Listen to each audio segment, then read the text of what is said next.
Hello everyone, कैसे हैं आप सब लोग। तो आज हम आपके लेके आए हैं फाइनेंशियल स्टेटमेंट का पार्ट नंबर 4, जो हमारा लेक्चर नंबर 18 जाने वाला है अकाउंटेंसी एज ए होल। अगर बात करें तो फाइनेंशियल स्टेटमेंट मैंने जैसे आपको बताया था one of the most important topic में से एक है, जिसमें 3 पार्ट आपके आ जाते हैं, that is profit and loss account, trading account and balance sheet. तो आज की वीडियो में हम डिस्कस करेंगे बैलेंस शीट को। तो आप सबसे पहले रिक्वेस्ट है, जिन्होंने पहले वाले लेक्चर्स नहीं देखे वो जरूर देख लीजिए, तभी आपको समझ आएगा कि होता क्या है बैलेंस शीट, हम बैलेंस शीट तक पहुंचे कैसे। मेन चीज वो है कि बैलेंस शीट कब बनाई जाती है, ये सब कुछ आपको पहले वाली वीडियोस देखने के बाद ही क्लियर होगा। तो स्टार्ट करने से पहले मैं बता दूं, जो इस चैनल पर नए हैं वो चैनल को सब्सक्राइब कर ले, ताकि हमारे एंड से कोई भी न्यू वीडियो अपलोड हो आप तक सबसे पहले पहुंचे। तो चलो बिना टाइम वेस्ट करते हुए आगे बढ़ते हैं। तो लास्ट वीडियो में हमने डिस्कस किया था प्रॉफिट एंड लॉस अकाउंट, उसके पहली वाली वीडियो में हमने डिस्कस किया था ट्रेडिंग अकाउंट। तो उसका एक क्विक रिकैप दे देता हूं। ट्रेडिंग अकाउंट क्या था? ट्रेडिंग अकाउंट वो था जिसमें हम डालते हैं डायरेक्ट एक्सपेंस, ठीक है, डायरेक्ट एक्सपेंस डालते हैं और उसमें से निकलता क्या है रिजल्ट? ग्रॉस प्रॉफिट या ग्रॉस लॉस, ठीक है, ये निकलता था। अब उसके बाद हमारा सेकंड पार्ट था, that is profit and loss account. Profit and loss account का ओपनिंग बैलेंस आपका होता है gross profit and gross loss. फिर उसमें हम डालते हैं इनडायरेक्ट एक्सपेंसेस, उसमें हम क्या डालते हैं? इनडायरेक्ट एक्सपेंसेस, ठीक है। उसके बाद जो रिजल्ट निकलता है डेट इज नेट प्रॉफिट या नेट लॉस। हमने प्रॉफिट एंड लॉस अकाउंट में ये पढ़ा। अब प्रॉफिट एंड लॉस अकाउंट के बाद थर्ड स्टेप हमारा आता है फाइनल अकाउंट्स में, डेट इज बैलेंस शीट। वो आज की वीडियो में हमने पढ़ना है, लेकिन उसको डिस्कस करने से पहले आपके साथ और भी कुछ मैं डिस्कस करना चाहता हूं। आप सभी को याद होगा लास्ट वीडियो में हमने बात की थी ग्रॉस प्रॉफिट और नेट प्रॉफिट के बीच में डिफरेंस, ठीक है, ऊपर था। फिर उधर मैंने आपसे बोल दिया था कि ग्रॉस प्रॉफिट बड़ा होता है कि नेट प्रॉफिट बड़ा होता है। तो मैं बता दूं, मैक्सिमम चांसेस आपका ग्रॉस प्रॉफिट बड़ा होता है। गलती से मेरे से मिस्टेकनली मैंने फ्लो में आपको नेट प्रॉफिट बोल दिया। ये तो ऑब्वियस ही बात है कि नेट प्रॉफिट में से आप इनडायरेक्ट एक्सपेंसेस माइनस करें तो आपका नेट प्रॉफिट छोटा होगा। तो ये चीज याद रखिए, मैक्सिमम टाइम, हर बारी नहीं। हो सकता है कि नेट प्रॉफिट ज्यादा हो अगर आपकी इनडायरेक्ट इनकम ज्यादा हो, तो ग्रॉस प्रॉफिट आपका ज्यादा होता है। तो अब हम बात करते हैं कुछ और एक्सपेंसेस की। अभी तक हमने कौन कौन से 2 एक्सपेंस पढ़े? डायरेक्ट एक्सपेंस और सेकंड हमने पढ़ा इनडायरेक्ट। अब क्या किया है, इनडायरेक्ट एक्सपेंस को भी 2 में क्लासिफाई किया है। इनडायरेक्ट एक्सपेंस को भी 2 पार्ट्स में बांटा है, दैट इज एक आपका आ जाता है ऑपरेटिंग, सेकंड वन आपका आता है नॉन ऑपरेटिंग, ठीक है। डायरेक्ट जो था हमने जो पढ़ा वो बस उधर तक ही है, उसको और पढ़ने की जरूरत नहीं है। इनडायरेक्ट को भी हमने 2 में सब डिवाइड कर दिया है, that is operating and non operating, ठीक है। ये थे हमारे 2 एक्सपेंस। अब क्या होते हैं ऑपरेटिंग एक्सपेंस, क्या होते हैं नॉन ऑपरेटिंग एक्सपेंस? ऑपरेट, ठीक है, ऑपरेट का मतलब है कि जो आपके बिजनेस से रिलेट एक्सपेंसेस है। फॉर एग्जांपल, आप शू मैन्युफैक्चर करते हो तो इसके रिलेटेड, इसकी चाहे परचेज के ऊपर कोई भी खर्चा होगा वो आपका होगा डायरेक्ट, और इसकी जो सेल के ऊपर खर्चा होगा वो आपका कौन सा होगा? ऑपरेटिंग, ठीक है, जो सेल के ऊपर खर्चा होगा ऑपरेटिंग। लेकिन मैंने बोला बैंक चार्जेस, मैंने क्या बोला? बैंक चार्जेस, ये भी तो आपका खर्चा ही है, लेकिन ये आपके बिजनेस से रिलेटेड है। आपका किस चीज का बिजनेस है? शू मैन्युफैक्चर। क्या ये आपके शू बनाने में मदद कर रहा है? बैंक चार्जेस नहीं कर रहा ना, तो ये कौन सा खर्चा हुआ? Non operating. बैंक चार्ज कौन सा खर्चा हुआ? Non operating. अब मैं बात करता हूं सैलरी ऑफ एम्प्लॉय, ठीक है, सैलरी ऑफ एम्प्लॉय। अब ये ऑपरेटिंग है कि नॉन ऑपरेटिंग है? Salary of employee is a operating, क्योंकि आपके बेचने में तो मदद कर रहा है। आपका बिजनेस तो शू का है और ये शू के रिलेटेड ही है, ठीक है। ऊपर मैं आपको दिखा देता हूं, इधर हमने लिस्ट पढ़ी थी, ये आपकी लिस्ट है। इनमें से बड़ी सी ऐसी लिस्ट है जो आपके बिजनेस से रिलेटेड नहीं है। फॉर एग्जाम्पल आप इधर देख सकते हो बैंक चार्जेस, इंटरेस्ट, ये दोनों आपके बिजनेस से रिलेटेड नहीं है, तो ये आपके कौन से हो गए?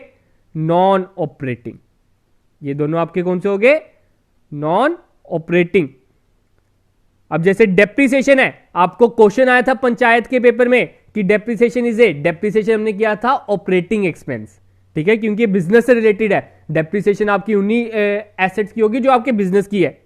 फिर अगर और एक्सपेंस की हम बात करें, इधर आप देख सकते हो डिविडेंड रिसीव्ड, ये आपको मिलता है शेयर्स पे, जो आपने कोई इन्वेस्टमेंट की है। तो इन्वेस्टमेंट का तो आपका बिजनेस है नहीं, आप और शू मैन्युफैक्चर, तो ये जो डिविडेंड रिसीव्ड है ये आपका क्या हो जाएगा? नॉन ऑपरेटिंग इनकम,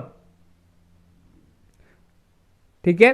फिर आपका और भी जो आपको मिलते हैं इधर आइटम्स, नॉन ऑपरेटिंग ऑपरेटिंग कुछ कम ही आइटम्स होती हैं। होप कि आपको क्लियर होगी होंगी। एक ही हम इधर फिर से पढ़ लेते हैं, ऑपरेटिंग एक्सपेंस है क्या?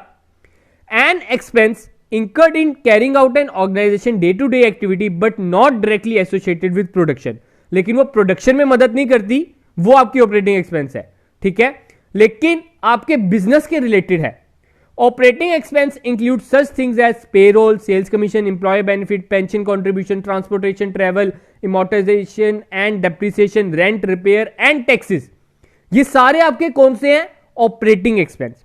These expenses are usually subdivided into selling expense and administrative expense and general expenses, also called non-manufacturing expense. इन्हें आप दूसरे कौन से नाम से जानते हो? Non manufacturing expense.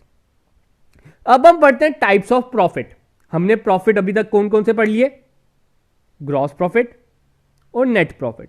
अब एक को प्रॉफिट पढ़ लेते हैं, ऑपरेटिंग प्रॉफिट, ठीक है।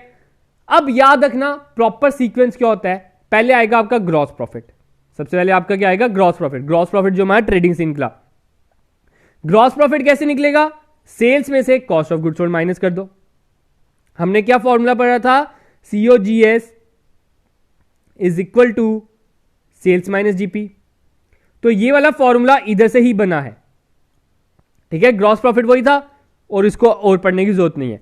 उसके बाद ग्रॉस प्रॉफिट निकालने के बाद हम निकालते हैं ऑपरेटिंग प्रॉफिट। वैसे निकालते नहीं है, अगर आपको उधर क्वेश्चन आ जाए, आपको क्या होगा? आपको एग्जाम में इस तरह का क्वेश्चन आ सकता है, आपको 5-6 आइटम्स दे दी होंगी, ठीक है, आपको बोल दिया जाएगा इसमें से आप निकालो ऑपरेटिंग प्रॉफिट। तो आपको पता होना चाहिए कौन कौन सी आइटम ऑपरेटिंग में आएगी और कौन कौन सी आइटम ऑपरेटिंग में नहीं आएगी। ज्यादा से ज्यादा अगर मुश्किल क्वेश्चन डालेंगे तो ऐसा ही क्वेश्चन आएगा, सबसे ज्यादा मुश्किल मैं कह रहा हूं, ठीक है। तो ऑपरेटिंग प्रॉफिट हम कैसे निकालेंगे? क्योंकि मैं चाहता हूं आप तक हर एक बात पहुंचाई जाए, ये ना हो जाए कि एग्जाम में अनएक्सपेक्टेड पेपर आ जाए और आपसे उधर अटेम्प्ट नहीं हो सके। तो हम वर्स्ट के लिए भी ट्राई करेंगे, पूरी तैयारी करके जाएंगे, तभी हम उस एग्जाम को क्वालिफाई कर पाएंगे। तो ऑपरेटिंग प्रॉफिट क्या है? ग्रॉस प्रॉफिट में से ऑपरेटिंग एक्सपेंस हम माइनस कर देंगे। आपको पता होना चाहिए ऑपरेटिंग एक्सपेंस कौन कौन से हैं। ऑपरेटिंग एक्सपेंस आपके हो गए सैलरी, डेप्रिसिएशन, ठीक है, आपकी और भी इंश्योरेंस, जो भी आपके बिजनेस से रिलेटेड है, वो सब क्या हो जाएंगे? Operating expense. अगर मैं बोलूं bank charges, interest on bank loan, तो वो नॉन ऑपरेटिंग है। तो ऑपरेटिंग प्रॉफिट निकालने के लिए हम क्या करेंगे? ग्रॉस प्रॉफिट में से ऑपरेटिंग एक्सपेंसेस माइनस कर देंगे और माइनस कर देंगे डेप्रिसिएशन प्लस अमोर्टाइजेशन, ठीक है। नेक्स्ट है नेट इनकम। नेट इनकम का दूसरा नाम नेट प्रॉफिट, ठीक है। नेट इनकम या नेट प्रॉफिट एक ही है। जब आपका ऑपरेटिंग प्रॉफिट निकल गया, उसके बाद उसमें से आप नॉन ऑपरेटिंग भी माइनस कर दोगे तो आपका आंसर क्या आएगा? Net profit. मतलब सिंपल सी बात है, ग्रॉस प्रॉफिट में से हम क्या माइनस करेंगे? इनडायरेक्ट एक्सपेंसेस, सभी के सभी। इनडायरेक्ट एक्सपेंसेस दो तरह के हैं, एक ऑपरेटिंग एक नॉन ऑपरेटिंग। तो सभी के सभी अगर हम माइनस कर देंगे और प्लस कर देंगे इनडायरेक्ट इनकम, तो हमारा क्या आ जाएगा? Net profit. तो नेट प्रॉफिट का आपने याद रखना है, एक को नाम है उसका, डेट इज बॉटम लाइन। उसको बॉटम लाइन के नाम से भी जाना जाता है। अब पढ़ते हैं अपना last step of final account, that is balance sheet, ठीक है। बैलेंस शीट क्या है?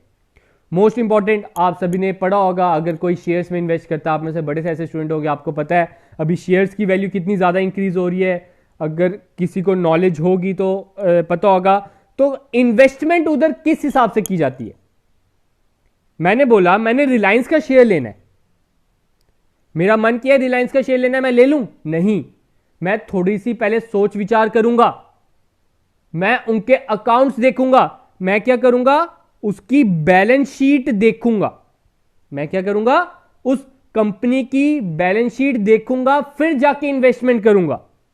तो बैलेंस शीट है क्या जनाब? बैलेंस शीट है, it is a statement which gives the position of assets and liability. आप कह सकते हो ये स्टेटमेंट है एसेट्स और लाइबिलिटी की। एसेट्स हमने आपको बताए थे क्या होते हैं assets. Assets is the property of a business, जिसका बिजनेस मालिक है, जिसका बिजनेस ओनर है, वो सभी की सभी चीजें क्या हैं? एसेट्स।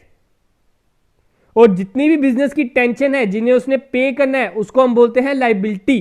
तो क्या होता है बैलेंस शीट? बैलेंस शीट में क्या होता है, एक साइड आपकी आती है लाइबिलिटी, एक साइड आपकी आती है एसेट, और दोनों लाइबिलिटी और एसेट आपकी बराबर होनी चाहिए।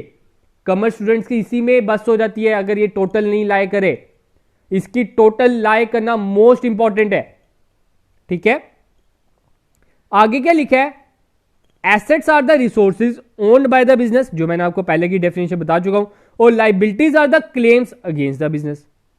After ascertaining the net profit और net loss of the business, हमने पहले क्या किया? ट्रेडिंग बनाया। ट्रेडिंग के बाद हमने क्या किया? प्रॉफिट एंड लॉस अकाउंट बनाया। प्रॉफिट एंड लॉस अकाउंट के बाद हमने क्या किया? बैलेंस शीट बनानी है, ठीक है। ट्रेडिंग का जो रिजल्ट था वो हमने ट्रांसपोर्ट किया प्रॉफिट एंड लॉस अकाउंट में। प्रॉफिट एंड लॉस अकाउंट का जो रिजल्ट है वो हम ट्रांसफर करेंगे बैलेंस शीट में। प्रॉफिट एंड लॉस अकाउंट का क्या रिजल्ट होता है? नेट प्रॉफिट या नेट लॉस। वो कहां पे जाएगा? बैलेंस शीट में। कौन सी साइड पे? कैपिटल में। अगर तो प्रॉफिट होगा तो प्लस कर दो नेट प्रॉफिट, अगर तो नेट लॉस होगा तो माइनस कर देना नेट लॉस कैपिटल में से, ठीक है। इधर मैंने वही लिखा है। क्या लिखा है? After ascertaining the net profit या net loss of the business enterprise, a business person would like to know the financial position of the business. For this purpose, balance sheet is prepared, which contains amounts of all the assets and liability of the business enterprise as on a particular date.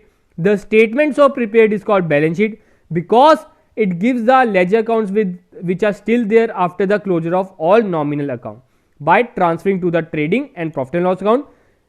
Balances of all personal and real account are grouped into assets and liability. In the balance sheet, liabilities are shown. इसमें क्या बोल रहा है? हमने जब trial balance बनाया था, आपको याद होगा, ट्रायल बैलेंस में क्या था? कुछ नॉमिनल अकाउंट थे, कुछ रियल अकाउंट थे, कुछ पर्सनल अकाउंट थे। जो जो नॉमिनल अकाउंट थे, नॉमिनल अकाउंट कौन से? Expense and income. उनको हमने डाला या तो ट्रेडिंग में या तो प्रॉफिट एंड लॉस अकाउंट में। इन दो अकाउंट में हमने उसे डाला। अब जो रियल अकाउंट और पर्सनल अकाउंट बच गए, इनका क्या है? इनको हम डालते हैं बैलेंस शीट में। अगर तो एसेट होगा तो एसेट वाली साइड, अगर लाइबिलिटी होगा तो लाइबिलिटी वाली साइड। तो इन्होंने यही बोला है, साफ साफ भाषा में मैंने लिखा है, बिल्कुल सरल भाषा में लिखा है, आप समझ सकते हो। तो इधर क्या लिखा है? After the closure of all nominal account by transferring to the trading and profit and loss account, balance sheet are the, इधर से आप पढ़ सकते हो, ये मोस्ट इंपॉर्टेंट है। In the balance sheet liabilities are shown on the left side. जो आपकी लाइबिलिटीज है कौन सी साइड पे आती हैं? Left side. और जितने भी एसेट्स है वो कौन सी साइड पे आएंगे? Right side. जैसे कि ये आपकी आ गई बैलेंस शीट, तो बैलेंस शीट में लेफ्ट साइड आपकी आती है लाइबिलिटीज और राइट साइड आपकी आती हैं एसेट्स। इसे आप नोट डाउन कर लो, नीचे मैं आपको फॉर्मेट दिखाता हूं, आपको क्लियर हो जाएगा। तो ये है आपका फॉर्मेट बैलेंस शीट का। हम क्या करते हैं? लिखते हैं बैलेंस शीट एज ऑन 31 मार्च 2000, जो भी आपका ईयर चल रहा होगा। इसमें डेट क्यों स्पेसिफाई किया जाता है? आप ये भी नोट डाउन कर लो, balance sheet is prepared on a particular date. ये एक पर्टिकुलर डेट को बनाई जाती है, ना कि ये किसी पर्टिकुलर पीरियड के लिए होती है। पर्टिकुलर पीरियड हो गया कि साल भर का, इसमें साल भर का नहीं होता। इसमें क्या होता है? 31 मार्च को कितना पैसा है आपके, कितना आपके बिजनेस की कितनी गुडविल है वो इधर डाली जाएगी। आपके बिजनेस में कितना कैश है वो इधर डालेगी। ठीक है, आप देख सकते हो ये आपके एसेट्स हैं, ये सभी के सभी आपके एसेट्स हैं। फिक्स्ड एसेट्स के नीचे आपकी ये आइटम्स आ गई, करंट एसेट्स के नीचे आपकी ये वाली सारी आइटम्स आ गई। फिर कैपिटल में अगर नेट प्रॉफिट होगा तो ऐड कर दो, इंटरेस्ट ऑन ड्राइंग होगा तो ऐड कर दो, अगर ड्राइंग्स होगी तो लेस कर दो और नेट लॉस को भी लेस कर दो। फिर ये आपकी आ गई नॉन करंट लाइबिलिटी, ये आपकी आ गई करंट लाइबिलिटी, जो हम फर्स्ट लेक्चर में पढ़ चुके हैं। ठीक है, फिर दोनों का हम टोटल करते हैं और दोनों का टोटल इक्वल आना जरूरी है। अगर इक्वल नहीं आए तो आपने अकाउंट्स में ऊपर देखो कहीं आपसे कुछ मिस्टेक हो गई है, कहीं आपने कुछ गलती कर दी है, कुछ आपने डाला नहीं है इसमें आइटम, तो वो चीज आपने देखनी होती है। तो अब हम पढ़ते हैं बैलेंस शीट के फीचर्स, जिधर से आपको एमसीक्यू मोस्ट इंपॉर्टेंट आने के चांसेस रहेंगे। पहला क्या है, balance sheet is the last stage of final account. Second, it is prepared on the last day of the accounting year, accounting year के लास्ट दिन बनती है। Third, it is not an account, most important, ये एक account नहीं है, it is a statement only.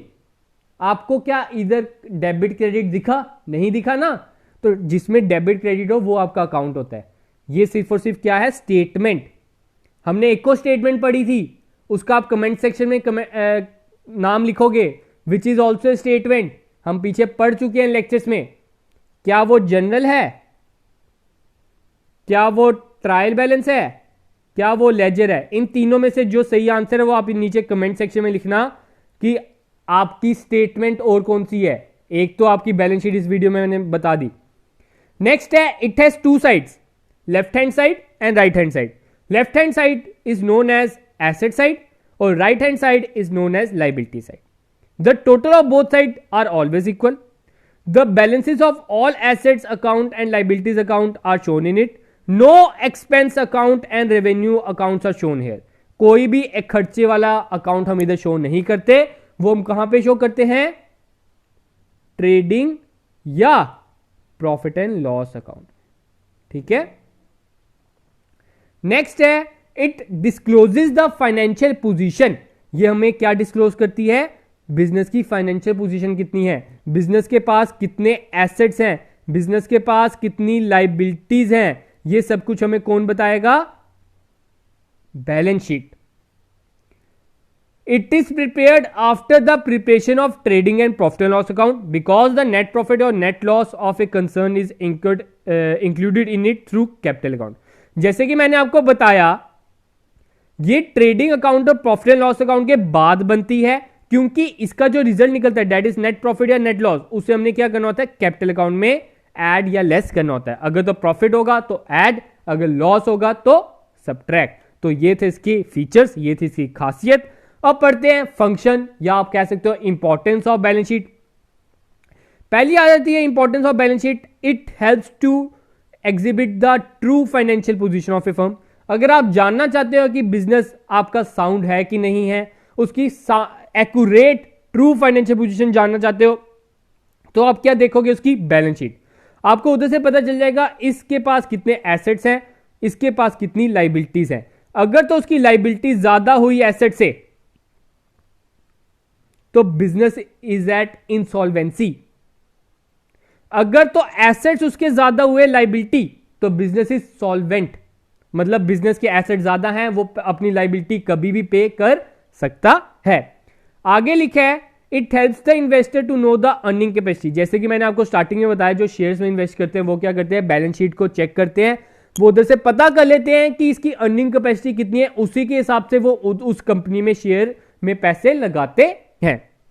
Balance sheet is a very important tool of financial statement to the users. अब जो बैलेंस शीट है बड़ा इंपॉर्टेंट टूल है for the users, basically for creditor, investor और शेयर होल्डर्स। ये जो तीन लोग हैं इनको बैलेंस शीट से ही पता चलेगा कि मैं इस कंपनी में इन्वेस्ट करूं कि नहीं करूं। नेक्स्ट है, it helps in finding out whether the firm is solvent और नॉट। अब ये बिजनेस को बताती है, ये आपके लोगों को बताती है कि जो फर्म है वो सॉल्वेंट है कि नहीं है। सॉल्वेंट का अभी मैंने ऊपर मीनिंग बताया। सॉल्वेंट का मतलब क्या वो अपनी लाइबिलिटीज पे कर सकती है कि नहीं कर सकती, उसके पास इतने एसेट है भी है कि नहीं है, वो हमें कहां से पता चलेगा, बैलेंस शीट से। ये मैंने आपको जैसे फॉर्मेट बता दिया, ये आपका फॉर्मेट है। अब एक इंपॉर्टेंट नोट है, इसे आप नोट डाउन कर लो। What is marshalling of assets and liability? ठीक है, क्या होता है? The assets and liabilities must be shown in such a manner that the financial position of a business can be assessed it easily and quickly. अब कहते हैं जो आपकी बैलेंस शीट है उसको इस प्रकार शो करो ताकि उसमें से कुछ भी निकालने की कोशिश करो तो आसानी से निकल जाए, और इस प्रोसेस को हम कहते हैं marshalling of assets and liability. ठीक है, फॉर एग्जांपल देखो, ऊपर आप देख रहे हो ये आपकी बैलेंस शीट है। इन्होंने क्या किया, ग्रुप हेड्स बनाए हैं, फिक्स्ड एसेट्स, करंट एसेट। ये तो नहीं है पहले इन्होंने लिखा कैश, सेकंड में लिख दिया मशीन। उन्होंने क्या किया है, पहले सभी की सभी फिक्स्ड एसेट लिखी हैं, क्योंकि कुछ लोगों को पता करना है कि उनकी फिक्स्ड एसेट्स कितनी है, तो मुझे बस ये सब आइटम्स देखने की जरूरत पड़ेगी, नीचे मुझे देखने की जरूरत नहीं है अगर मुझे फिक्स्ड एसेट्स पता करनी है। फिर बात आती है करंट एसेट्स। करंट एसेट्स की एक प्रॉपर हेडिंग बनाई और उसके नीचे हमने करंट एसेट्स को लिख दिया। प्रॉपर हमने अरेंजमेंट के अकॉर्डिंग लिखा, प्रॉपर हमने नॉन करंट लाइबिलिटीज को भी एक हेडिंग के नीचे लिखा। तो इस अरेंजमेंट को कहते हैं marshalling of assets and liability. अब marshalling of assets and liability को भी दो पार्ट्स रखे हैं, that is permanency preference method. Permanency देखो, परमानेंस मतलब परमानेंट, तो जो एसेट्स आपके परमानेंट हैं उन्हें पहले लिखो। एसेट्स आपके परमानेंट कौन से हैं? Fixed assets. तो इस मेथड में क्या कहता है, the assets and liability are shown in order of the permanence. In other words, the more permanent the assets are earlier are shown. मतलब कि जो आपके बिजनेस में परमानेंट एसेट्स हैं that is fixed asset. Fixed asset को पहले लिखो, उसके बाद करंट एसेट लिखो। ठीक है, आपसे क्वेश्चन पूछा जा सकता है, according to permanence preference method which assets are to be recorded first. तो उधर आपने लिखना है परमानेंट एसेट्स। परमानेंट एसेट्स कौन से हैं? Fixed assets. और दूसरा मेथड आता है लिक्विडिटी। लिक्विडिटी में क्या होता है, करंट एसेट पहले लिखेंगे, उसके बाद फिक्स्ड एसेट। लिक्विडिटी, ठीक है, the more liquid the assets the earlier are shown. Liquid का मतलब कौन सी चीजें पहले कैश में चेंज हो सकती हैं। करंट एसेट्स पहले आपके कैश में चेंज हो जाते हैं as compared to fixed asset, तो इसलिए हमने उसमें क्या करना है, करंट एसेट पहले लिखने हैं, उसके बाद फिक्स्ड एसेट। लेकिन परमानेंस में आपने पहले फिक्स्ड एसेट पहले लिखने होते हैं, उसके बाद करंट एसेट। होप कि क्लियर होगा ये दोनों मेथड के बारे में। अब कुछ आपके लिए होमवर्क क्वेश्चन है, आज की वीडियो इधर ही खत्म होती है। बैलेंस शीट के बारे में आपने और कुछ भी ज्यादा नहीं पढ़ना।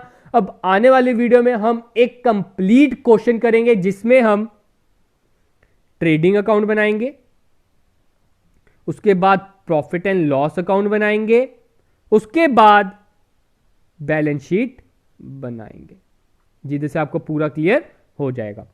तो यह है आपका what is the main purpose of balance sheet. Balance sheet का मेन पर्पस क्या है?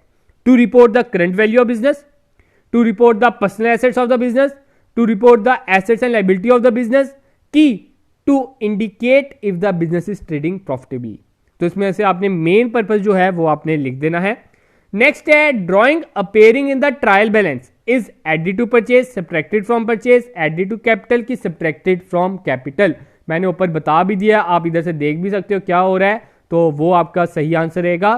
तो आज के लिए हम अपनी वीडियो इतनी रखते हैं। होप कि आपको अच्छी लगी होगी वीडियो। प्लीज इसे लाइक शेयर करना ना भूलें, अपने दोस्तों के साथ शेयर कीजिए ताकि ये वीडियो हर एक जरूरतमंद इंसान के पास ये वीडियो पहुंच सके और इसका ये फायदा उठा सके। तो गाइस आज के लिए वीडियो इतनी रखते हैं। तो thank you, have a good day and enjoy your day guys.